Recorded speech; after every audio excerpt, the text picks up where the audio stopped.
That was 818 bushels that day. And this was long multiplication. You know how to do long multiplication, Jaden? I think I remember. $1.25, whatever it was, and then had to divide this out and come up with, he was dividing by 32.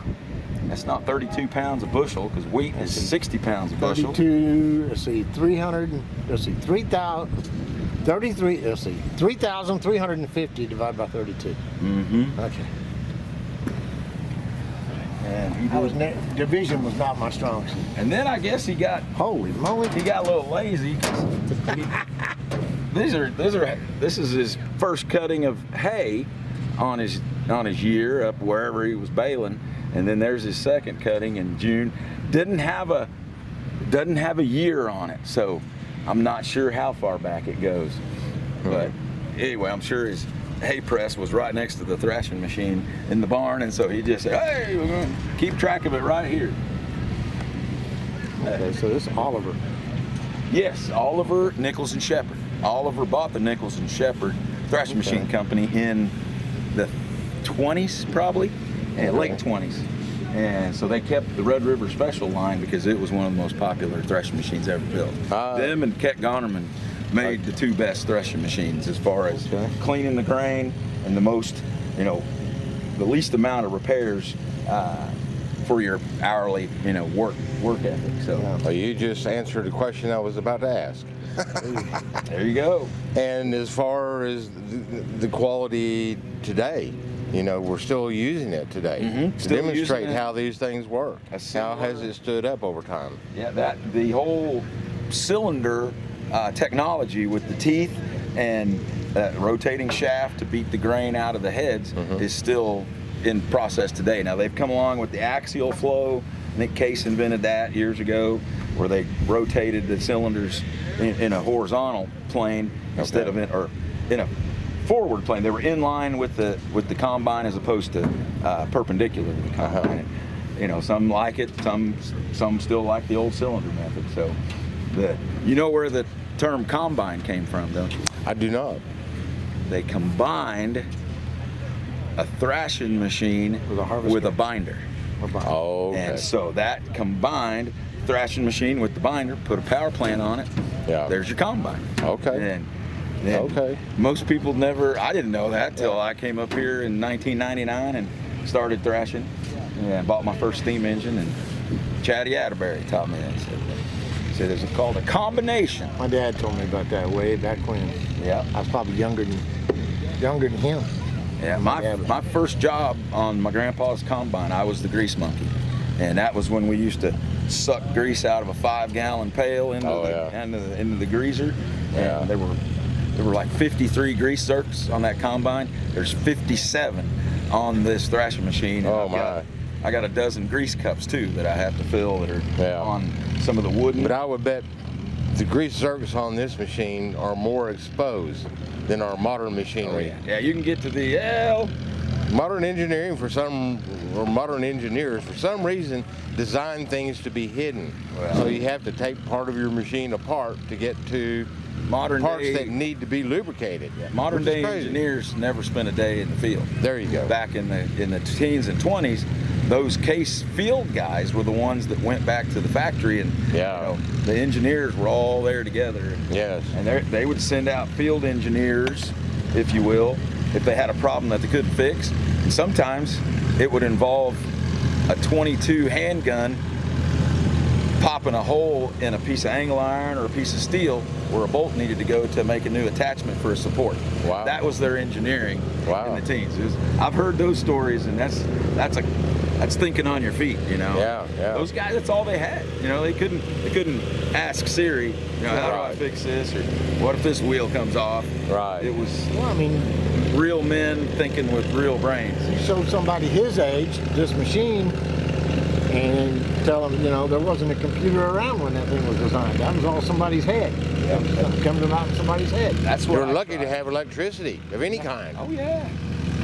And so that's why I try to educate the people on the whole fact that every piece of this machine had to be designed to an exacting standard or it didn't run. Yeah. There's 27 pulleys on this machine, and each one of them has to be the right size to run it at the right speed to get the right separation, and then the whole rest of the cleaning that goes on down through the rest of the separator. Straw walker's got to work at the right speed. The grain pan has to shake so many times a minute. It's a heck of a device. So they're fascinating, and man, they changed the world. It just changed the world. My dad used to tell me stories about the bundle wagons. They used to have the wagon wheels. Oh yeah, well we got a steel-wheeled bundle wagon right there. Well, they had the wooden ones. They had the Sounds like our steam engine is approaching over here. and they, Are we getting a? That would be a tractor. Oh, and it is. one of him and his little brother's jobs every day after the day's work before dinner, they would use the horses and take the wagons down and run them through the creek. Swell the wood up so the metal tires wheels wouldn't come off. Yeah.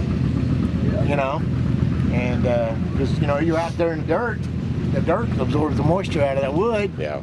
So that was one of his jobs every day during harvest season. Well, we used to put our axe handles, the head, put the axe handle and the head down in a bucket of water when we were splitting firewood when I was a little kid. And my dad was a kid, all this stuff, a lot of this stuff here was the modern technology.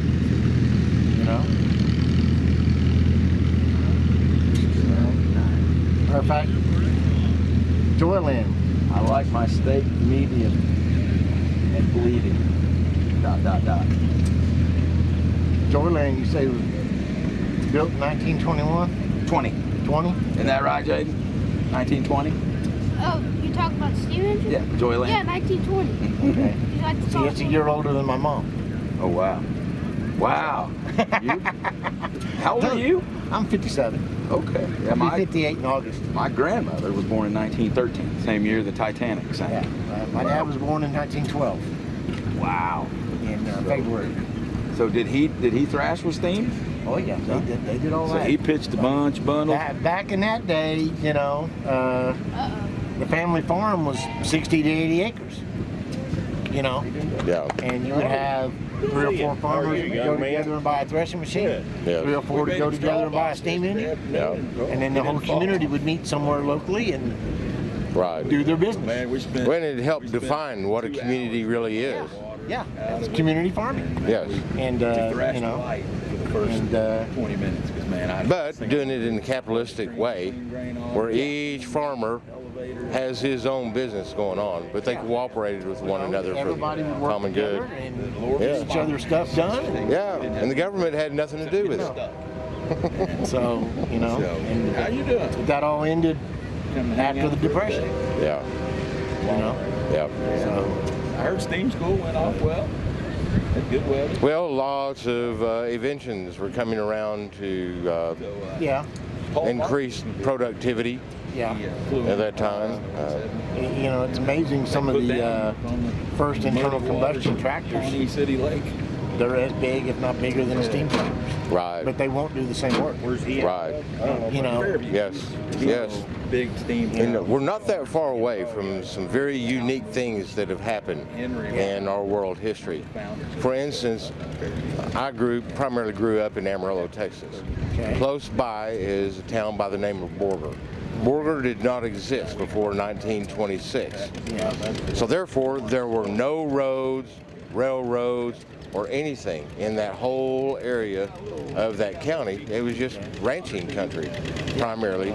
But oil was discovered on that land.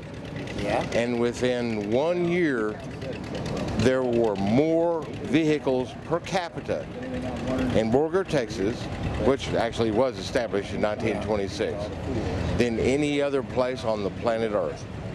Okay. Because they had to use a motorized vehicle, not only to move in all of the oil field equipment and get around and everything associated with those types of operations, but for transportation, personal transportation as well. So there were more vehicles than people. And people could afford them. In that area. Being in that area, people could afford the vehicles. Right, well, most of them were company vehicles. Yeah.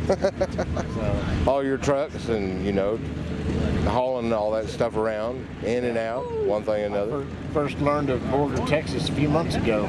Book I was reading. Oh yeah. About the life of Frank Hamer, Texas Ranger. Oh yeah. Mm-hmm. He was sent to Borger, Texas to settle things down because it was Right. quite a wild town for a while. Oh yes. Their first jail 20s and consisted of a large chain in between two posts. Yeah. And they would arrest men and women alike and chain them to that chain and keep them there for several days. And Frank Hamer once chained a guy to a windmill. The town didn't have a jail. Yeah. So he chained him to Exactly. a windmill overnight and then took him to the marshal the next day. Well, now they did use that chain in front of where the judge, Yeah. would handle their I'm not cases. sure what town it And was. there's a museum there now Yeah. that has replicated that first jail in between Okay. those two posts. So, Okay. yeah. But before that, if Texas Ranger like that. As a matter of fact, there was a 3-day hunt for one of the first sheriffs of that county.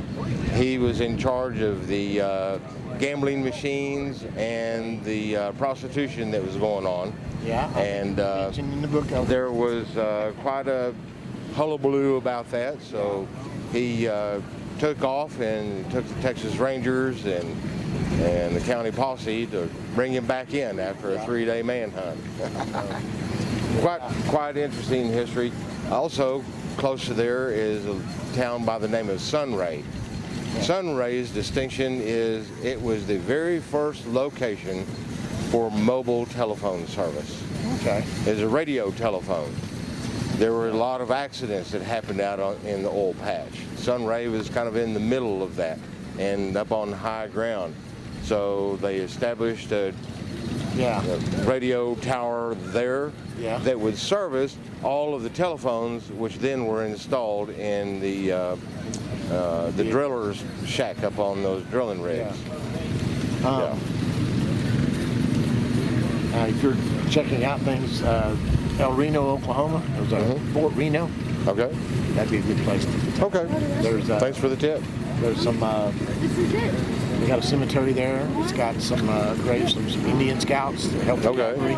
There's also some graves there of German World War II prisoners. Okay. When I leave here, I'm actually scheduled to visit take some time to visit with a bison rancher down in Sulphur. From there, I'll be headed to Lawton, Fort Sill, and museums there. And then I'll spend some time in Cache with descendants of the Quanah Parker family. Yeah. So. Yeah. And I was at Fort Sill. Oh yes, right. And that's another reason I want to go there. Yeah. I have Apache friends in Arizona that I visited with earlier this year in February. As you make your way that way, El Reno is right there just west of Oklahoma City, not too far. So Yeah. Fort Reno, it might be worth stopping by. Well, I'll be coming back through. I'll be spending the week in Pawhuska before too long. And I plan to leave like a week ahead of time so I can cover things along the way. Once I leave Pawhuska, then I'll be headed up into the Dakotas. Okay. But I did find out about an event that occurs in August here in eastern Oklahoma. Once again, it's an all-black rodeo. Okay. Yes. Found out about that clear down in Palestine, Texas, as they pronounce it down there. Yeah. And that was a very interesting celebration who descended, the family members descended from the last surviving member of the Battle of San Jacinto, which enabled the Republic of Texas to come into being after finally defeating Santa Anna and his forces. It's called the 1836 event, and it's kind of like an old-fashioned rodeo where you have no arenas, no fences of any kind. There's wagon races. Have you heard about the What About Bob races? Never heard of those. Well, I hope to be covering that coming up next month before I head to Pawhuska. Wagon races. Yeah. Yes. And then they had pasture bronc riding. They call it bronc fanning. That's where the cowboys are encouraged to wave their hats when they're riding those broncs. And once they get off, well, that bronc will just take off, and there's forested land outside this big meadow. So there'll have to be 3 or 4 guys to go through and eventually bring that horse back while another one is in the process. They had about 12 outriders recovering steers and horses on that event. An old-time rodeo without an arena. Right. Okay. Nothing to hold those animals in anywhere. On about a section of land. All right. Looks like the show's about to start. Well, I hope so. I guess he's got people to pitch, so I don't have to do that. Yeah. Well, we don't have an engine yet. Oh, they're going to use this. Oh, here it comes. Turn over real slow, Will.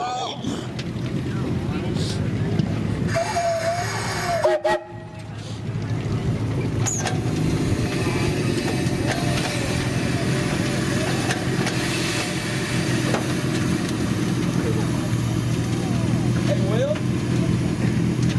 Turn your wheels to the right a little bit. Okay. I think you're sitting just a little to the west.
Once again, ladies and gentlemen, and welcome to Oklahoma Steam Thrashing and Gas Engine Association's 61st show. We've been around here forever, it seems like, and if you need rain, have a steam engine show, and that's exactly what we got this week.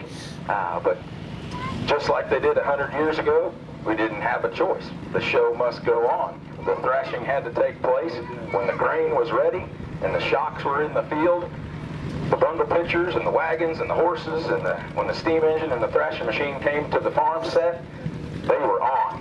It was serious business. From as soon as the dew was off of the grain, they were thrashing. There was typically a crew of 15 to 20 men, and to run the bundle wagons, to run the water wagons, to bring the coal, to bring the water to the engine, to bring the bundle wagons to the thrashing machine, and then of course you had the straw boss that was always up on top of the threshing machine making sure everything was going well. Thrashing goes all the way back to biblical times, when it said in the Bible, bring the whole crop into the threshing room floor that so my people can be fed. Do this and you will have an abundance. And that threshing floor basically transitioned over the thousands of years to the threshing machine that you see here today. Back in the day, they would bring the crop into the threshing room floor, and there would be people that would beat the grain or stomp on the grain, and then they would take their pitchforks or whatever they had 2,000 years ago, and they would throw it up in the air, and the wind coming through the threshing room would blow the chaff off and out through the door, and what would be left would be the grain on the ground. Well, this threshing machine is a very similar piece of equipment. We have a cylinder at the front end of that threshing machine, and that has 164 teeth on it, and those teeth, that machine rotates at about 1,100 RPMs, and that first cylinder will beat 95% of the grain out of the stalk and out of the head. And then the grain and the stalks and the rest of the chaff goes through the rest of the separator and is separated. The grain comes down to the bottom of the machine through what's called the shoe, and then the elevator takes it up to the top, goes through the weigher, and then from the weigher it comes out here into the grain wagon. So today our power source is a 25 horsepower Russell steam traction engine built in 1915. Our operators and owners are the Ratliff family out of Mounds, Oklahoma. The threshing machine is a Nichols and Shepherd 28 by 46 inch threshing machine. That signals that the cylinder was 28 inches wide, so this was one of the smaller threshing machines, but it was great for the smaller family farms or for a thresherman that, maybe had a dozen families that they took care of. But threshing was the biggest event of the year in the country, and it was what fed the country, fed the families, and eventually fed the world. And so when steam left the rails in the 1890s and came to the family farm, the world changed forever. We went from a nation that was basically a subsistence farming nation with horses to steam traction engines that were able to plow thousands of acres of the prairie sod. And we went from a subsistence nation to a nation that fed the world. So that is, in a nutshell, the basis of what we do here every year is to recreate what they did back in the 1920s that was able to feed the world. The food then and now doesn't come from Walmart, contrary to popular belief. The food comes from the farmers, of which most of you and many of you here are today, and we appreciate all of your hard work to keep this country going. Heaven knows the trouble that we're in. So we're going to celebrate life today. We're going to celebrate what these men did to create a great country here in the United States. And Will, if you're ready, signify with the 2 toots. That's a whistle signal that work is about to start. And then we got our bundle pitchers over here, Elliot and Jaden. Some of our junior engineers in training are going to pitch the bundles into the threshing machine. And we might have a couple people spell them about halfway through the wagon if they get tired, because as easy as it looks up there, it's hard. It's hard, dirty work. So without further ado, Will, let's do a little threshing.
which helps provide draft for the steam engine, helps push the straw downwind of everything so we don't catch the straw stack on fire.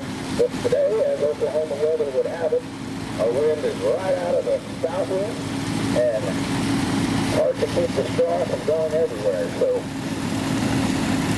I believe this afternoon they're going to be making some straw bales here with the hay press and a John Deere tractor. But this is what went on the family farm for a good half a century, from the 1880s until 1930 when the combine came to the farm. And that revolutionized farming and eliminated the need for all of the manpower and labor. And unfortunately, we lost a little bit of the community that took place as part of the threshing. This was a big event. It brought a lot of people and a lot of cooking and a lot of water. So if you guys have any questions or want to step up closer to the grain wagon, we just ask that you watch your fingers in the belt because the belt will not give your finger back. How we doing over there, pitchers? Thought the pitcher's good? I think Elliot's ready for a spell. Anybody want to give him a tag up there?